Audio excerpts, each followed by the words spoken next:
안녕하세요. 근거엄마입니다. 여러분, 이금융권 거래할 때 가장 좋은 혜택 뭘까요? 네, 물론 금리도 높지만 세금 우대 혜택이 있기 때문이기도 한데요. 이 세금 우대라는 말 그대로 세금을 우대해준다 라고 해서 세금 우대라는 말이 붙여진 것입니다. 쉽게 말해서 여러분들이 이자를 받게 되면 모두 다 받아가는 게 아니라 여기서 정부에다가 세금을 내야 하죠. 이 세금을 이자소득세라고 말하는 것이고요. 자, 어느 금융기관이든 이자에 대해서 이자소득세인 15.4%를 내야 하는 것입니다. 자, 예를 들어서 1년에 목돈 3천만 원을 연 3%로 맡겼다면 90만 원의 이자가 발생하게 되죠. 자, 이걸 다 받아가면 좋겠지만 일반적으로 이 90만 원에서 이자소득세인 15.4%를 뺀 나머지를 받게 되는 것입니다. 자, 그러니까 세금을 13만 8,600원을 뺀 나머지를 여러분들이 받아가게 되는 것이다 라고 보시면 되겠습니다. 자, 그리고 은행은 여러분들에게 이자에서 세금을 먼저 제하고 이 세금을 한 번에 모아서 정부에다가 대신 납부해주게 되는 것입니다. 자, 그런데 정부에서는 이금융권 중에서 회원, 즉 조합원으로 결성된 금융권에 한해서 세금 우대 혜택이 있다라고 보시면 되는 것입니다. 이 세금 우대 혜택이라는 것은 이자에 대해서 농특세 1.4%만 제하는 것을 말하는데요. 결국 여러분들이 받는 이자에서 세금을 적게 낸다라고 보시면 되겠습니다. 자, 그러면 얼마까지일까요? 네, 잘 아시는 것처럼 3천만 원까지 혜택을 받을 수 있습니다. 자, 이 3천만 원은 여러분들이 맡기는 목돈으로 3천만 원이 될 수도 있고요. 매월 불입하는 정기적금을 가입해서 만기에 타게 될 원금을 기준으로 3천만 원이 될 수도 있습니다. 어쨌든 적금과 예금을 합산해서 세금 우대 혜택은 3천만 원까지라고 보시면 되는 것입니다. 너무 좋은 혜택이죠? 자, 그럼 이 좋은 혜택을 어떻게 잘 활용할 수 있을까요? 여러분들이 적금과 예금을 가입하실 때 이자를 많이 받는 쪽에서 세금을 적게 내는 게 아주 중요합니다. 자, 그럼 똑같은 3천만 원이라고 하더라도 이자는 적금이 많을까요? 예금이 많을까요? 네, 예금이 이자가 더 많죠. 자, 이자를 많이 받는 데서 세금을 적게 떼야 혜택이 더 큰 것입니다. 예를 들어서 예금 3천만 원과 적금을 매월 250만 원씩 가입하려고 한다라고 해보겠습니다. 자, 그럼 이 둘 중에서 무엇을 세금 우대로 받아야 할까요? 만약 적금을 세금 우대로 받고 예금을 적용받지 못했다면 어떨까요? 적금 매월 250만 원씩 1년을 불입하면 만기 원금 3천만 원이 되니까 세금 우대 한도 내에서 가입은 되겠지만 자, 현재 적금 금리 연 3.5%로 한번 가정을 해볼까요?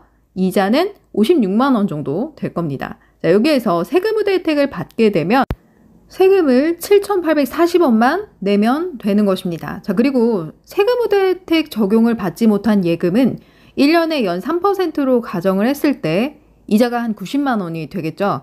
자, 여기에서 세금은 13만 8,600원을 내야 합니다.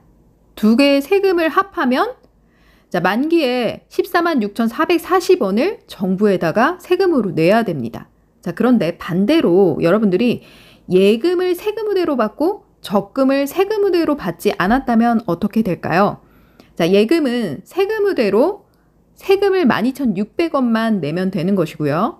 적금은 세금 우대 혜택을 받지 않았기 때문에 세금을 86,240원을 내야 됩니다. 자, 1년 만기에 이 둘의 세금의 합은 98,840원을 정부에다가 내야 하는 것이죠. 자, 예금을 세금 우대로 먼저 적용받았을 때와 그렇지 않았을 때 세금 차이 무려 47,600원이나 벌어지게 됩니다. 너무 놀랍죠? 자, 그러니까 예금을 우선적으로 세금 우대로 받아야 이득이다라고 할 수 있겠죠. 자, 그럼 세금 우대는 어떻게 받아야 할까요? 이금융권을 거래하면 모두 다 적용이 될까요? 아닙니다. 자, 이금융권 중에서 해당 금융기관의 조합원, 준조합원 또는 회원으로 구성된 금융권에서만 혜택이 가능하다라고 보시면 되겠습니다. 자, 어느 금융권이 해당될까요? 새마을금고, 신협, 농협, 수협, 산림조합, 축협 등이 있습니다. 저축은행은 이금융권이지만 조합원으로 구성이 되어 있지 않기 때문에 세금 우대 혜택이란 제도가 아예 없습니다. 즉 다시 말해서 회원 또는 조합원 또는 준조합원으로 구성된 금융기관에서만 해당이 된다라고 보시면 되겠습니다. 따라서 회원 또는 조합원 또는 준조합원이 공동으로 돈을 모아 공동으로 운영을 하기 때문에 조합원의 권리와 의무가 발생하게 되는 것이고요. 또 발언권과 투표권도 생기게 되는 것입니다. 새마을금고는 회원이라고 부르고요. 신협은 조합원이라고 부릅니다. 농협, 수협, 축협, 산림조합은 조합원과 준조합원으로 나눠서 기준을 나눠서 부른다라고 보시면 되겠습니다. 자, 쉽게 말해서 회원 또는 조합원을 기준으로 말씀을 드리면 내가 투자를 했으니까 할 말도 있고 너네 이렇게 경영하면 안 돼 라고 말할 자유도 있다는 것입니다. 자, 그리고 투표로 해서 임원 선출도 하게 되는 것이고요. 자, 그리고 이익이 나면 당연히 수익도 받게 되는 그런 원리라고 보시면 됩니다. 자, 그러니까 조합원 또는 준조합원 또는 회원이 되려면 출자금을 내야 하는데 이 출자금을 내고 받는 통장을 출자금 통장이라고 부르는 것입니다. 이 출자금 통장을 갖고 있으면 이러한 막대한 힘이 있다라고 보셔도 되는 것입니다. 자, 출자금 통장의 개설은 등본상 내가 살고 있는 거주지의 관할, 소재지에 있는 금융기관에서 가입이 가능한 것이고요.